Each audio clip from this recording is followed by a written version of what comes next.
दिल्ली विधानसभा के चुनाव नजदीक आ चुके हैं और चुनाव के नजदीक आते ही इस बार ऐसा लगता है जैसे सिर्फ और सिर्फ भारतीय जनता पार्टी और आम आदमी पार्टी के बीच मुकाबला नहीं होगा, बल्कि कांग्रेस आम आदमी पार्टी के सामने एक बड़ी चुनौती बनती हुई नजर आएगी। याद कीजिए 2013 का वो साल, याद कीजिए 8 दिसंबर की वो तारीख जब नतीजे आ रहे थे। नई दिल्ली सीट पर शीला दीक्षित को राजनीति में उतरे नए नए पहलवान, पूर्वांचल की भाषा में कहें तो नौसिखिया पहलवान ने 25,000 वोटों से पटखनी दे दी थी। इससे पहले शीला दीक्षित से जब भी अरविंद केजरीवाल को लेकर कोई सवाल पूछा जाता तो वो उस सवाल को हवा में उड़ा दिया करती थी, लेकिन 8 दिसंबर 2013 की तारीख को अरविंद केजरीवाल ने यह साबित कर दिया कि उनका राजनीति में अपना एक वजूद है।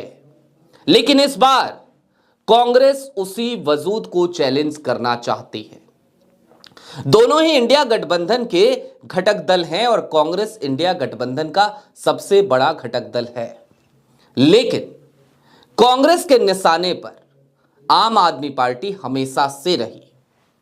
हरियाणा में आम आदमी पार्टी के साथ कोई गठबंधन हुआ नहीं, गठबंधन होते होते रह गया और इस बार बारी अरविंद केजरीवाल की थी।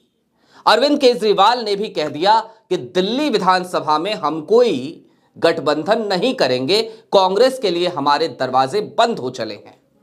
और इसके ठीक बाद कांग्रेस की पहली लिस्ट आई और कांग्रेस की पहली लिस्ट ने आते ही बता दिया कि उसके निशाने पर कहीं से कहीं तक भारतीय जनता पार्टी नहीं है, बल्कि कांग्रेस विरोध की राजनीति करके अपने अस्तित्व को बनाने वाली आम आदमी पार्टी है।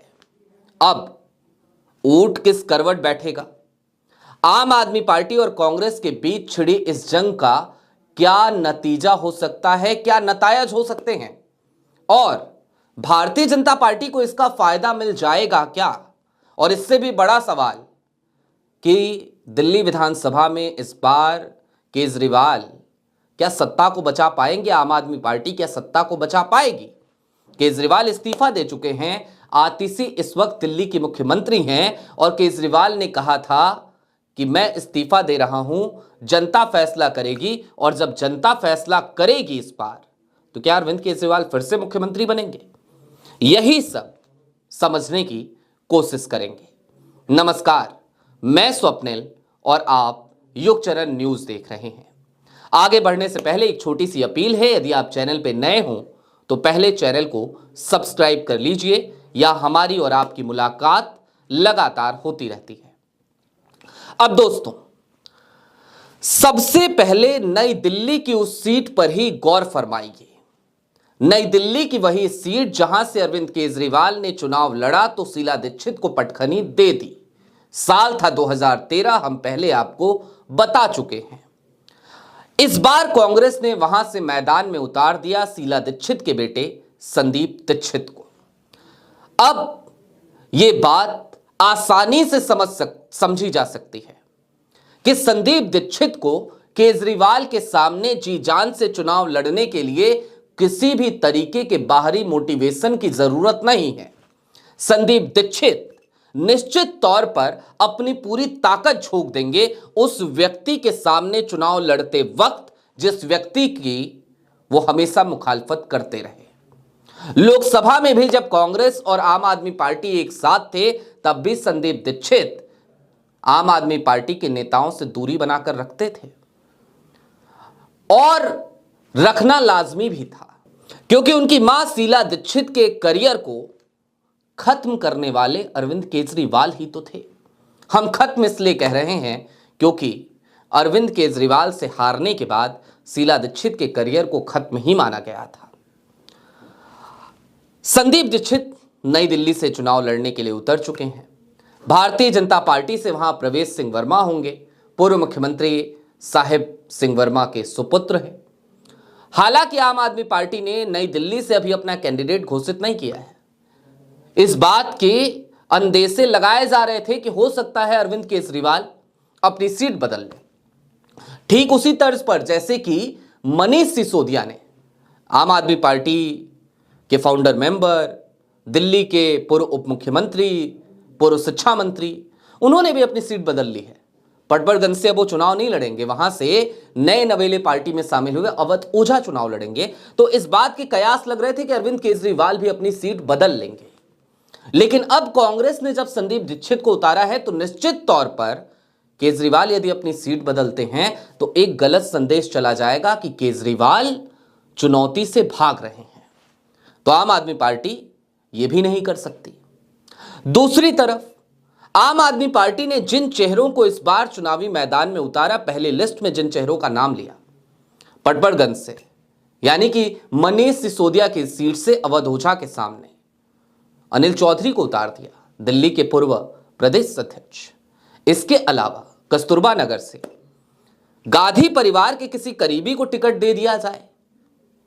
भाजपा के गढ़ में, उस गढ़ में जहां पर बीते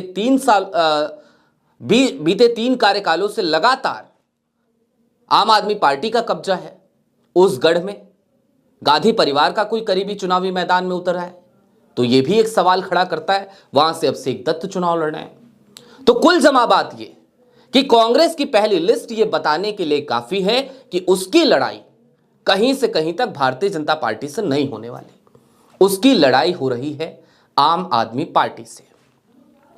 और कहीं ऐसा ना हो कि जब कांग्रेस और आम आदमी पार्टी के बीच की लड़ाई हो रही हो तो वो पुराना वाला किस्सा याद कीजिए। बचपन के दिनों में आपने खूब सुना होगा कि 2 बिल्लियों की लड़ाई के बीच एक बंदर ने बाजी मार ली।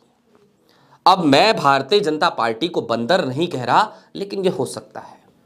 और दूसरी स्थिति यह भी पैदा हो सकती है कि अरविंद केजरीवाल चुनाव लड़ें, चुनाव ठीक ठाक सीटों पर जीते, लेकिन कुछ सीटों पर कांग्रेस जीत जाए और अरविंद केजरीवाल बहुमत से थोड़ा दूर ठिठक जाएं, एक हंग असेंबली की स्थिति पैदा हो जाए। और ऐसा हो गया तो फिर अरविंद केजरीवाल को बैसाखियों की जरूरत पड़ेगी और सियासी पंडित जो दिल्ली के हैं, जो दिल्ली के ग्राउंड पे जाकर इस समय स्थिति को देख रहे हैं, परख रहे हैं, वो ये बता रहे हैं कि भारतीय जनता पार्टी की हालत भी उतनी खराब नहीं है। आम आदमी पार्टी को लेकर कुछ नाराजगियां कायम हैं और साथ ही साथ कांग्रेस भी मजबूत हुई है। तो देखना दिलचस्प होगा होता क्या है। लेकिन हां, इतना तय है कि कांग्रेस आम आदमी पार्टी का नुकसान तो जरूर करेगी। अभी के लिए दीजिए इजाजत। ऐसे ही तमाम अपडेट्स, तमाम डेवलपमेंट्स के लिए युगचरण से जुड़े रहिएगा। नए हो तो चैनल को अभी सब्सक्राइब कर लीजिएगा। शुक्रिया।